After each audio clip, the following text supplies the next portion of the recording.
Voy a hablar de nuevo hoy sobre un libro de Jean Baudrillard, después de haber comentado muy recientemente el último libro que yo sepa que se ha traducido al español, que es el de ¿Por qué no ha desaparecido aún todo?, eh, publicado en la editorial Enclave. Ahora quiero recuperar un texto anterior que apareció en este volumen de la editorial Amorortu. Esto es publicado en Argentina y es una traducción, a ver si lo encuentro por aquí, sí, de Irene Agoff, y aquí se encuentran los textos del complot del arte, ilusión y desilusión estética.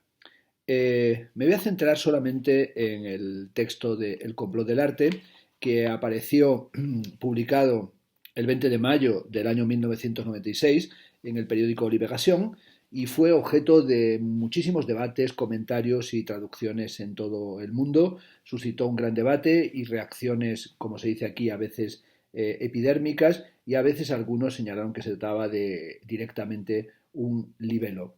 Por tanto, retomar este texto del año 1996 hoy es volver a aquel Baudrillard polemista de los años 90.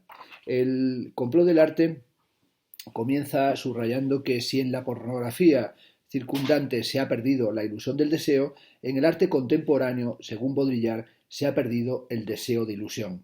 En el porno no queda nada que desear y en el arte se ha perdido también el deseo de ilusión a cambio de elevar todas las cosas, según Baudrillard, a la banalidad estética, y así el arte se ha vuelto transestético. La pornografía, un tema sobre el que Baudrillard escribió en muchas ocasiones, al que le dedicó mucha atención. Hay un capítulo, por ejemplo, sobre el stripper y el striptease en su gran libro El intercambio simbólico y la muerte. Pues aquí señala que la pornografía está virtualmente en todas partes y que también domina la comedia del arte, y hoy estamos sometidos a una transparencia que es, dice Baudrillard, demasiado bella para ser verdadera. El arte moderno ha podido formar parte de lo que en sentido Bataille es la parte maldita, al ser una suerte de alternativa dramática de la realidad y traducir la irrupción de la irrealidad en la realidad. Pero se pregunta Baudrillard, ¿qué puede significar todavía el arte en un mundo hiperrealista por anticipado? Esto es cool, transparente y publicitario. ¿Qué puede significar el porno en un mundo pornografiado de antemano? Estamos en la dictadura de las imágenes, pero es una dictadura que Baudrillard califica como dictadura irónica. El arte está reciclándose infinitamente, pero en gran medida el arte contemporáneo se dedica únicamente a eso, a apropiarse de la banalidad, del desecho, de la mediocridad, y la mediocridad termina por ser su único valor e incluso su ideología. Ya no hay originalidad, sino solamente banalidad y nulidad que adquiere el rango de goce estético perverso. Y por supuesto toda esta mediocridad pretende sublimarse, según Baudrillard, pasando al nivel de algo irónico y artístico.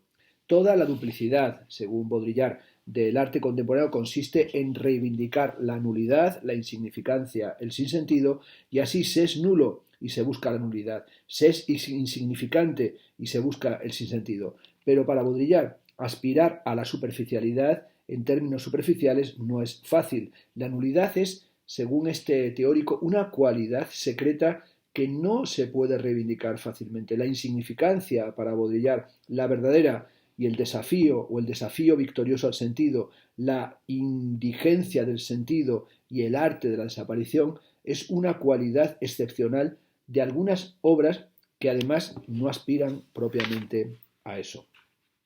No hay que dejar, dice Baudrillard, en un tono moralizante o de llamada de combate que tiene mucho retórico, no hay que dejar el campo libre a los falsarios, cuando la bagatela aflora en los signos, cuando la nada con mayúscula emerge en el corazón mismo del sistema de signos.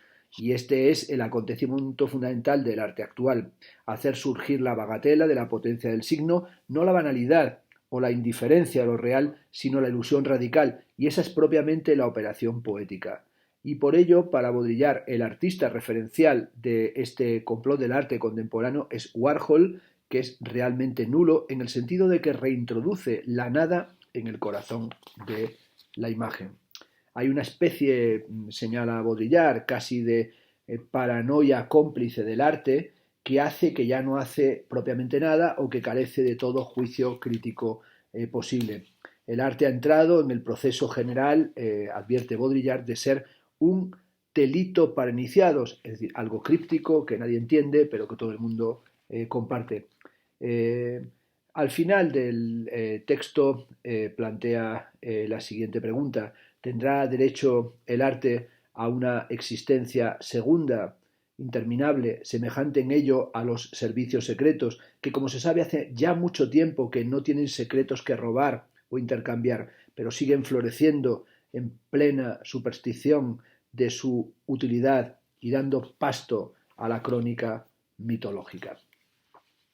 En el volumen que tengo aquí en mis manos añaden también una serie de entrevistas con Geneviève Breretet, Catherine Franblanc, François Gaillard y Ruth Scherz a propósito del complot del arte, en las que, entrevistas que le hacen a Jean Baudrillard, en la que Baudrillard va aclarando o matizando las cuestiones que ahí formula. Por ejemplo, la entrevista con François Gaillard, que es una entrevista previa del año 1990, se extiende fundamentalmente a hablar sobre Andy Warhol y subraya que para él Andy Warhol fue el único artista que en un momento en el que el arte entró en un movimiento de transición fue muy importante, supo situarse por delante y anticiparse a los cambios. Andy Warhol, para Baudrillard, representó un gran momento del siglo XX porque fue el único que supo en verdad dramatizar, añadiéndole la simulación a la propia condición del drama. Warhol es alguien que tiene sin duda un gran cinismo y también un agnosticismo total, pero efectuó también una manipulación, una transfusión de la imagen en lo real, del referente ausente en la estandarización de lo banal. Warhol, en cierta medida, según Baudrillard, nos liberó de la estética, pero también, de paso, nos liberó del arte. Warhol lleva la estética, en este sentido, hasta su final, hasta el lugar donde ya no tiene ninguna cualidad estética y se vuelve en el sentido contrario. Le quita al arte sus pazos y crea una suerte de enigmática banalidad, produce una absoluta reestetización, y es esta la enfermedad estética contemporánea, no la reestetización. Un universo de simulación fascinante y fantasmagórico que los artistas reencuentran y expresan con una suerte de retórica del fastidio y del aburrimiento, que es algo que encuentra también en la actitud de Jeff Koons y que sobre todo lleva a pensar que la estética está absolutamente obsoleta y que tampoco parece que en medio de estas nulidades la cultura vaya a sobrevivir. La siguiente entrevista es con Geneviève Breretet, se titula la entrevista No siento nostalgia de los valores estéticos antiguos, se hizo en el año 1996 y es directamente una reacción al texto publicado en Libération justamente el 20 de mayo de 1996. Baudrillard, en medio de la polémica, dice que la lectura que se ha hecho es todo un malentendido y que el arte no es en realidad el problema que a él le ocupa, es decir, él no es ni un esteta, ni un teórico del arte, ni tampoco pretende enterrar el arte. Lo que le interesa es la banalidad del tiempo presente y sobre todo si es posible hoy algún tipo de juicio o de enjuiciamiento. El texto que él escribió para Libération dice que refleja un estado de ánimo y sobre todo esta transestetización de la banalidad que, como aquí indica, viene de Duchamp. Pero eso no le lleva en ningún caso a sentir la nostalgia de los valores estéticos antiguos y en realidad sabe que la gran ilusión estética hace mucho tiempo que se convirtió en desilusión.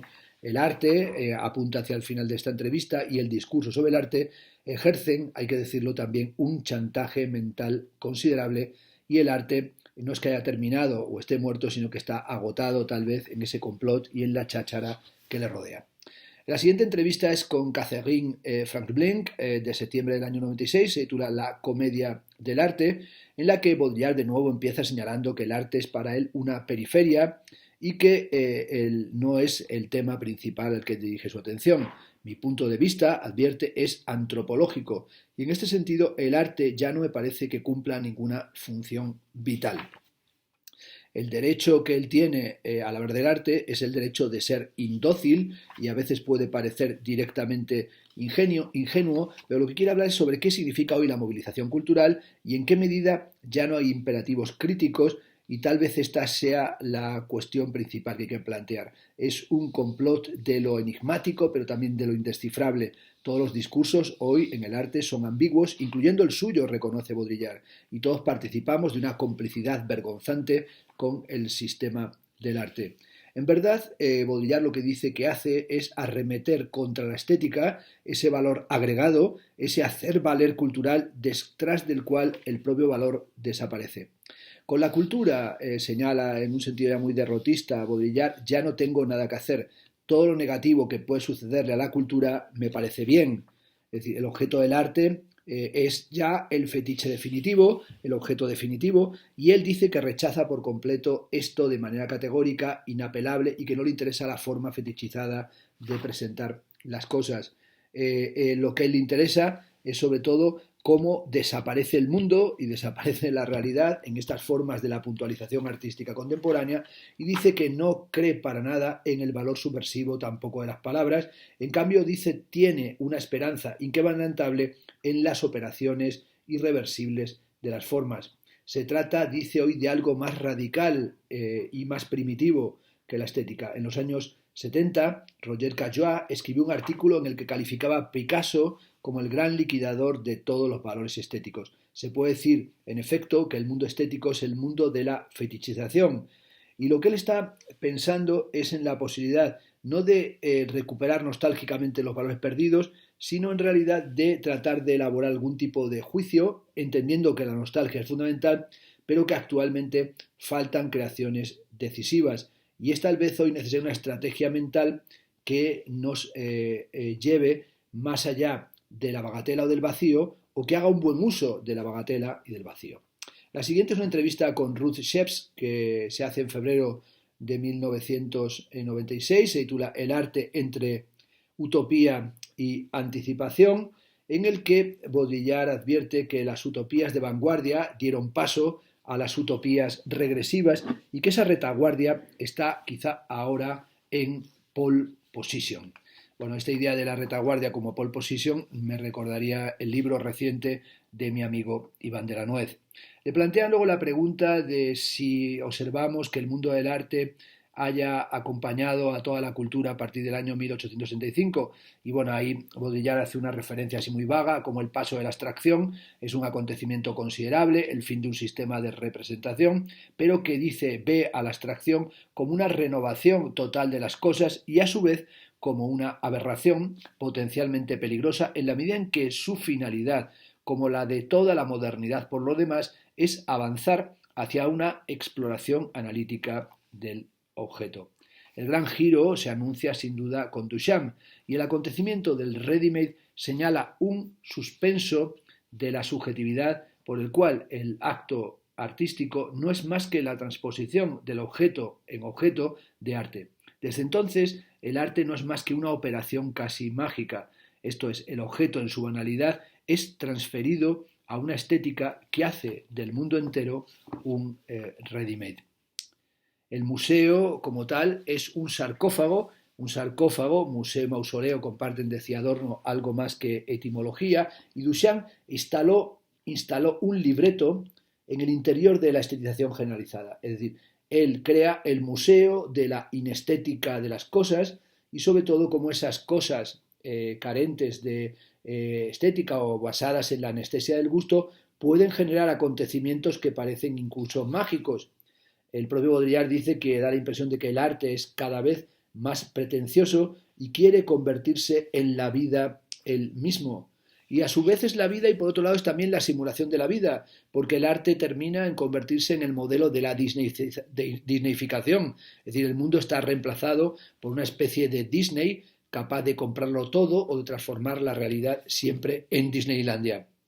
Le dicen, pero usted llama esto simulacro, dice sí, pero el término abarca ahora muchas cosas. El simulacro era todavía un juego con la realidad. Aquí se trata, sin ambages, de tomar al mundo como es y de disneyizarlo, es decir, precintarlo virtualmente. Y lo mismo que el propio Disney, que se hizo precintar criogénicamente en nitrógeno líquido, corremos un riesgo de criogenización en una realidad virtual. La empresa Disney, nos recuerda en la página 116 de este libro, está comprando la calle 42 de Nueva York y la transformará quizá en una atracción mundial donde prostitutas y proxenetas no serán sino figurantes de una realidad virtual que será la estética Disney. En todo caso, es algo que nos matiza diferente de la sociedad del espectáculo a la que aludiera Guy Debord en el año 1967. Enfoque muy agudo para su época, pero que ya no lo es, porque hemos ido más allá. No hay más espectáculo ni distancia posible, ni alienación en la que aún podamos ser otra cosa que nosotros mismos. No, lo mismo queda transformado en lo mismo y desde entonces el ready-made, dice Baudrillard, se mundializa. También le plantean que si lo que anticipa hoy el arte es quizá la virtualización generalizada de toda la sociedad venidera. En todo caso, advierte Baudrillard, hoy las galerías presentan más que nada los desechos del arte, como sucede en las galerías del mundo o, por ejemplo, en la Galería de Nueva York. Las propias materias del arte son deyección y los estilos no son otra cosa que estilos residuales. Y sobre todo entiende que hoy estamos en un arte que se ha vuelto cita, reapropiación, y da la impresión de reanimar indefinidamente sus propias formas. Todo es cita, esto es arte citacional, reapropiacional, simulacionista, que juega con la ironía fósil de una cultura que ya no cree en ese valor. En mi opinión, el medio artístico ha dejado de creer profundamente en el destino del arte. El arte hoy es un complot, o incluso, repite, un delito de iniciados, y que encierra una, dice con brillantez, iniciática de la nulidad. Y sin ser despreciativos, tenemos que reconocer que aquí todo el mundo trabaja con residuos, desechos, bagatelas. Todo el mundo reivindica además la banalidad, la insignificancia. Todos pretenden no ser ya artistas. Esta idea la sostiene aquí con brillantez y tal vez esta es la mejor de las entrevistas que se publican en este libro, hablándonos de cómo, bueno, aquí no hay que tener tampoco una actitud desesperanzada, dado que no es una cuestión de esperanza, termina diciendo yo no tengo ninguna ilusión, ninguna creencia, pero las formas son indestructibles. No se trata, por tanto, de protegerse en la desesperanza nihilista, ni tampoco ser pesimista, sino que hay que entender la situación y el costado indecible del arte. No puedo prever, termina diciendo, lo que sucederá en el arte, pero es necesario tomar conciencia de que las cosas han llegado a una especie de término, aunque aquí el final no signifique que todo está terminado. Bueno, un libro y un conjunto de entrevistas o un artículo en un periódico y un conjunto de comentarios complementarios que nos revelan cuál era la actitud fundamental de Jean Baudrillard en torno al arte y a la liquidación de la estética, y me parece que cuando han pasado ya años de la fascinación por Baudrillard, es decir, justamente 25 años después, un cuarto de siglo después de Baudrillard, tal vez tenga sentido volver a leer sus posiciones con respecto a las formas, lo simbólico, lo cultural, el arte y los museos, y gran parte de ello se encuentra concentrado en este pequeño libro, El complot del arte, que no lo he comentado, tiene por delante ese ensayo que tal vez comente en otro día, Ilusión y desilusión estéticas, que está publicado también en la editorial Monte Ávila y que, como digo, se trata de un texto que tiene carácter polémico, pero que me parece que hoy puede ser reconsiderado también por el devenir que tiene el arte contemporáneo. Por tanto, Jean Baudrillard, El complot del arte, con todas estas entrevistas que he comentado, un libro francamente muy recomendable.